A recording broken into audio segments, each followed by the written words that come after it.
Hello, good afternoon, student. Dear student, today I am going to start the second lesson of your book Beehive, The Sound of Music. This is the first part. Evelyn Glennie listens to sound without hearing it.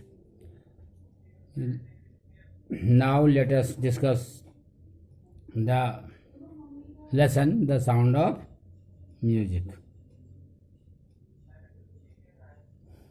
Rush hours. Crowds jostle for position on the underground train platform. A slight girl, looking younger than her 17 years, was nervous yet excited as she felt the vibration of approaching train. The meaning of jostle means होता है push रफली, धक्का मुक्की करना एक दूसरे से, और स्लाइट मीन्स होता है small and thin. The screen is the scene of the train is underground platform. ये जो सीन दिया है यहाँ पे, ये प्लेटफॉर्म के अंडरग्राउंड प्लेटफॉर्म का सीन है. और there is a big crowd, there is a huge crowd at the underground platform. People are pushing to each other to get their way. Or there is a small thing, there is a small thin girl, एक छोटी सी पतली सी लड़की है. It is her name is Evelyn. Evelyn is standing at the railway platform में खड़ी है, waiting for the train का इंतजार कर रही है. And just as she feels, वो महसूस करती है the vibration of the approaching train, अब पहुंचने वाले ट्रेन के वाइब्रेशन को फील कर लेती है. और Evelyn realises that the train is about to come, आने वाली है train, obviously about to come means आने ही वाली है. और Evelyn gets nervous and excited, nervous होती है, थोड़ा एक्साइटेड भी होती है. This is the train that will take Evelyn to London, वहाँ ट्रेन उसको लंदन पहुँचाएगी. She is going to London, to वहाँ लंदन क्यों जा रही है? टू लर्न द म्यूजिक, क्या सीखने के लिए? म्यूजिक सीखने के लिए. As she has got admission in the royal academy, उसको म्यूजिक की रॉयल अकेडमी भी आप लंदन में उसको एडमिशन लेना है. और राइट नाउ, और इवलिन इज़ इन स्कॉटलैंड में रहे वो इस समय. स्कॉटलैंड से उसको लंदन जाना है. Evelyn belong to Scotland, and Scotland is a country, Scotland एक कंट्री है in Europe. Life in Scotland is not as fast as in London.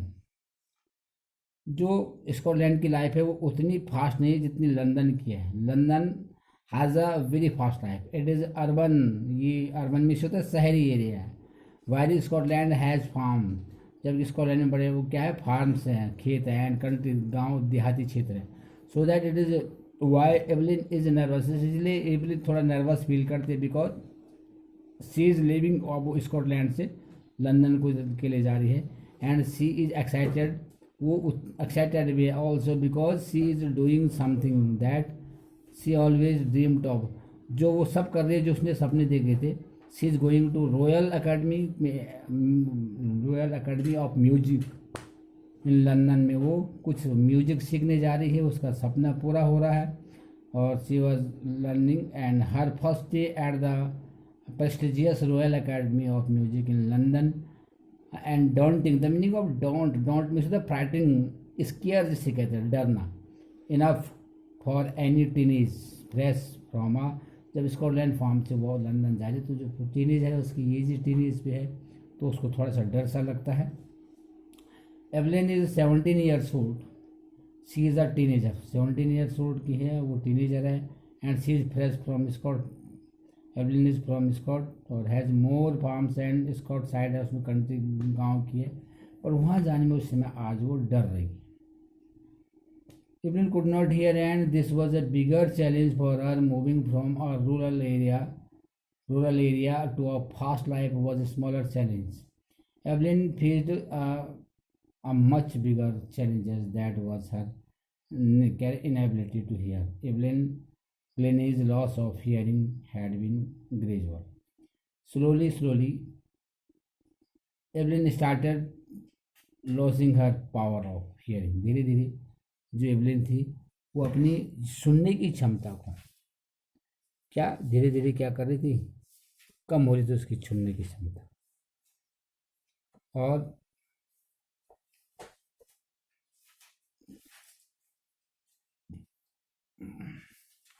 And one day she was absolutely deaf. और एक दिन क्या हुआ कि धीरे धीरे जब उसकी सुनने की क्षमता कम हुई, वो पूरी क्या हो गई, डीप हो गई। Her mother remember noticing something was wrong when the 8 years old Evelyn was waiting to play the piano। जब वो 8 साल की थी, 8 years old लिखा नहीं, 8 years old Evelyn was waiting for a play the piano और they called her names। वो ये कह रही कि waiting to play the piano, they called her name, और उसका नाम वो पुकारते गए, and she did not move, लेकिन वो अपनी जगह से हिली नहीं। I suddenly realise she had not heard says Isabel Glennie. Isabel Glennie is the name of Evelyn's mother, और Evelyn mother's Isabel collects one incident, उसको याद आता है, व्हेन एवलिन वाज, वो जब 8 साल की थी, और she says that Evelyn was waiting for her turn, का इंतज़ार कर रही थी, और जब उसका टर्न आया बजाने का पियानो को, but when her name was called, उसका नाम कई बार पुकारा गया, शी डिड नॉट रिस्पॉन्ड, उसने कोई रिस्पॉन्ड नहीं दिया, she did not move from there, वहाँ से हिली नहीं, एंड हर मदर रियलाइज, उसकी माँ को एहसास हो गया, that Evelyn did not respond to her name, उसका नाम पुकारा जा रहा, कोई रिस्पॉन्स नहीं दे पा रही। It means she did not here, वो सुन रही है, नहीं रही है, her name being called out, उसका नेम पुकारा जा रहा है, इसका मतलब वो कुछ सुन नहीं रही है। For quite a wild evening manage, लेकिन क्वाइट बिल्कुल वही बात हो रही थी, लेकिन एवलिन जो है इसको मैनेज कर रही थी छुपाने में, कंसीलमेंट से छुपाना, हर ग्रोइंग डीपनेस को, उसकी बढ़ती हुई जो बहरापन था, उसको छुपाने को मैनेज कर सक रहे थे, फ्रॉम अपने दोस्तों से और अपने टीचर्स से, लिखा है ना, teachers and friends and teacher, but by the time she was Evelyn her mark had deteriorated, deteriorated means धीरे धीरे नष्ट होना, डिटोरेटेड व्हेन एवलिन, वहाँ पे क्या लिखा है कि वो धीरे धीरे उनसे छुपा रही थी, अपने टीचर्स हो या अपने फ्रेंड हो, तो ये कंसील का मतलब होता है टू हाइड किसी चीज़ को। Evelyn was lost her sense of hearing in please, it was a gradual process in the beginning when she could hear partially. She managed to hide this disability from her friends and teacher. But by the time she was 11, her marks had deteriorated. Deteriorated मतलब कम हो रहे थे, ठीक है। Her headmistress asked her parents to take her to a specialist।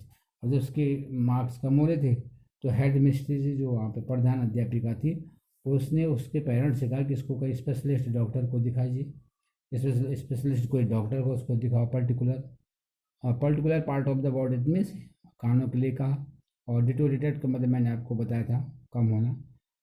और when Evelyn was 11 years old,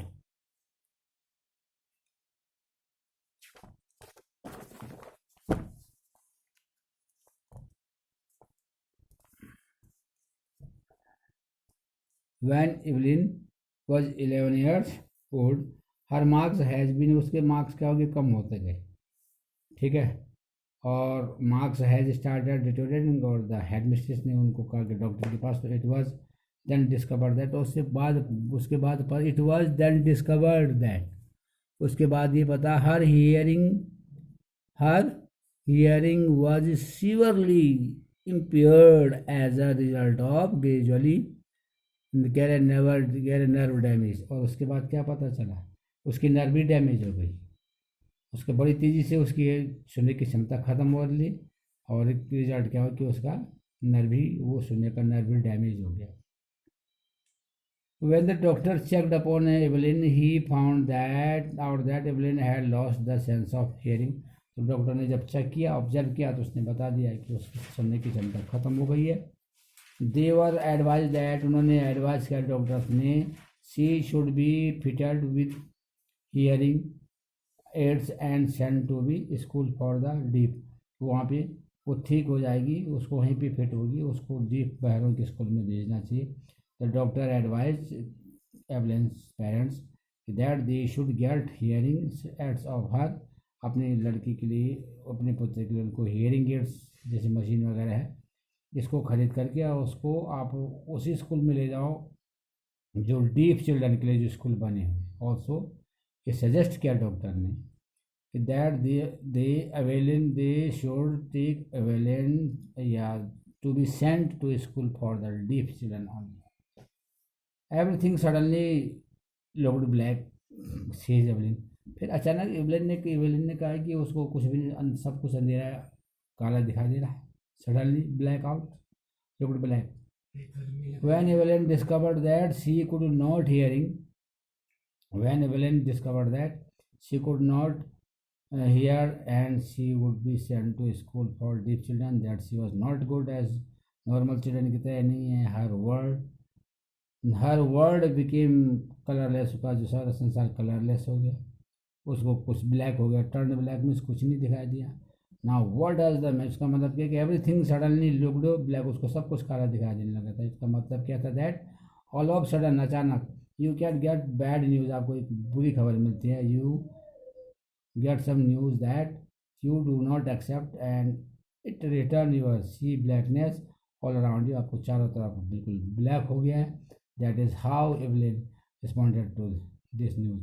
और इस news को सुनने के बाद जब उसने बताया किस प्रकार ने उसने रिस्पॉन्ड किया। But Evelyn was not going to give up, लेकिन but Evelyn was not going to give up, she was determined to can lead a normal life. लेकिन यहाँ पे एवलिन ने धैर्य नहीं छोड़ा। She did not loss her patience, उसने अपने पेशेंस नहीं खोया। This shows Evelyn's had determination, although Evelyn got such shocking news उसको जब मिली, लेकिन उसने अपना डिटर्मिनेशन पक्का था। Still she was determined, she did not want to give up, वो उसको त्याग छोड़ेगी नहीं। She was determined to lead a normal life, उसने कहा कि मैं नॉर्मल लाइफ जीऊँगी। And pursue her interest in music, और वो म्यूजिक में उसको अपना इंटरेस्ट आगे बढ़ाएगी। As Evelyn was passionate about music, और this news also did not break her. She was determined to live like a normal life, just like of the normal. One day, she noticed a girl playing a xylophone and decided that she wanted to play it too. एक दिन उसने Evelyn ने क्या देखा, एक जो लड़की थी जाइलोफोन बजा रही थी, तो उसने निश्चय किया वो उसको बजाना है। जाइलोफोन में म्यूजिकल इंस्ट्रूमेंट होता है विद अ रो ऑफ कह रहे हैं wooden bears of different length. When Evelyn वो सॉ ए गर्ल, जब उसने उस लड़की को देखा तो उसने कहा मुझे भी बजाना है, ठीक है ना। तो most of the teachers discourage, लेकिन जब उस अकेडमी में हो गई, when Evelyn saw a girl playing the xylophone she wanted to play to it, और most of the teacher discourage her, but कह रहा है percussionist Ron Forbes spotted her, कह रहा है पोटेंशियल, लेकिन जो परकसनिस्ट रॉन था फॉरगस, वो स्पॉटेड, उसको पोटेंशियल पावर को समझ गया, तो उसकी क्षमता को समझ गया। परकसनिस्ट क्या है? Is a person who play the, वो ड्रम बजाता था, the table etcetera, a person who play different musical instrument बजाता था। और पोटेंशियल में क्वालिटी ऑफ एबिलिटी, उसकी जो एबिलिटी थी सुनने की, दैट कैन बी डेवलप्ड, उसको डेवलप करना था। Now on one hand Evelyn teachers कह रहे हैं कि उसको डिस्करेज कर रही थी, they knew that she could not है, वो सुन नहीं सकती है, hearing was an important part होता है म्यूजिक का। लेकिन बट कह रहा है कि जो परकसन Ron Forbes saw that Evelyn was very, वो पैशनेट है अबाउट म्यूजिक के बारे में, and so he decided something, इसलिए उसने उसके लिए कुछ करने के लिए सोचा। और he began by turning to large drum to different notes, उसने दो बड़े बड़े ड्रम बिल्कुल अलग अलग नोट्स में बजाने शुरू किए, ठीक है ना।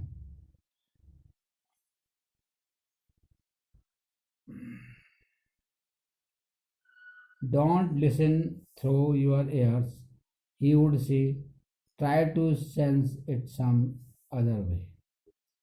He said that don't try to listen throughout your ears. Ross said that try to sense it, try to feel the music some other way. अन्य तरीके से कह रहे महसूस करो। इस किस प्रकार से म्यूजिक को आप महसूस कर सकते हो सुनने के बजाय। लेकिन Evelyn says suddenly I realised I could feel, मैं फील कर सकती हूँ the higher drum from the waist up and the lower one from the waist down. जो हायर ड्रम है कह रहे कि हायर ड्रम जो फ्रॉम द वेस्ट अप की तरफ जाता है उसकी टोन, और जो लोअर है वो one from the waist down, वो डाउन की तरफ जाता है। The middle of your body is called the waist. The middle जो आपका बॉडी का लोअर बॉडी का बीच है, the middle of your body, उसको हम कहते हैं वेस्ट। क्या कहते हैं? Waist. Now, as Ron had turned both the drums to different notes, the upper part of Evelyn's body above the waist could feel, कुछ feel कर रही थी, the higher notes of the drum, and the lower part of the body, she part from the west could feel the lower notes of drum. upper part में higher drum के notes और lower part में lower drum के notes।